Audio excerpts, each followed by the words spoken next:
I didn't set out to make engagement rings.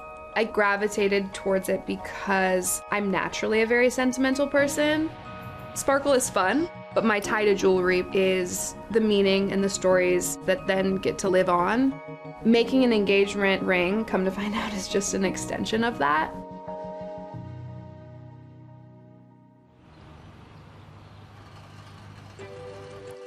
Maggi Simpkins Designs was really just birthed out of me being a creative person. I fell into designing jewelry professionally when I was in my early 20s. And it's turned into me doing a lot of one-of-a-kind custom engagement rings and heirloom pieces. I have no formal training in jewelry. I don't like the term self-taught, but it was just a lot of asking questions and exploration. I'm not a very traditional person, and so I kind of found myself in this very traditional market, creating this very traditional thing. My take on it was there's no rules. Oftentimes, and I think that this is a generational thing, a lot of my clients don't need a white diamond. People are liking alternative center stones. People are liking sapphires or lab-grown diamonds. We're creating this symbol of love, and every couple has their own story, and what's the story that we're trying to tell with this very special piece? So there's one that I talk about on my Instagram that had a moment. And I actually ended up making it for a woman that I went to middle school with. Her husband reached out, and I think they met on a dive boat. And so this whole kind of ring was like water inspired and inspired by the way that they met. We used aquamarines in the setting. We made these little kind of like opal bubbles. There was like wave motifs on the side of the basket. That's kind of what I mean when I say a lot of my jewelry is narrative inspired. Initially, when someone reaches out and they want a piece, I always try and get 3 pieces of information from them. So the first question is, what are we making? So give me a general idea of style, aesthetic, something that you've seen before and liked. The second thing I like to know is budget, right? There's cars at every price, there's stones at every price. We can make anything, but just give me parameters. And then the third is timeline. The first step is sourcing the stone. And when we decide on the one, that's when I start my initial sketch. Each piece is designed around a stone, not the other way around. Once they approve the sketch, that's when I hand the sketch off to be turned into a 3D rendering. The 3D model just really allows us to get super technical.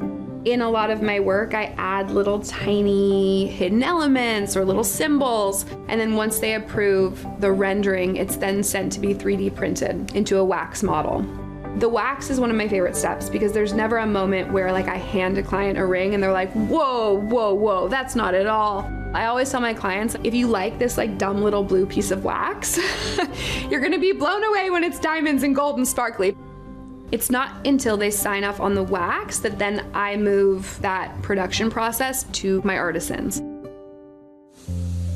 We're casting the wax into gold.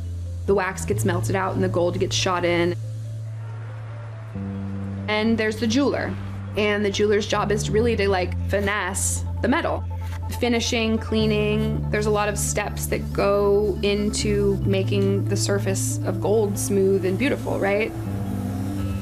And then it's polished and then it's done. It's like there's so much project management and like collaboration that needs to happen between so many different artisans and so many different hands just to make one piece.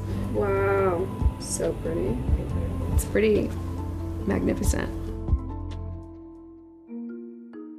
Initially, when Melanie Grant reached out to me, she was putting together this exhibition of 10 Black jewelry artists from all over the world. It was like on the heels of 2020, and her philosophy behind the whole thing was that Sotheby's has generations of collectors, and these generations don't know who the Black jewelry designers are, so like let's make this introduction. That moment and the In Bloom ring was an important piece of history because I was the first Black woman jewelry designer to exhibit a $1 million piece at a major auction house. That moment in itself was baffling.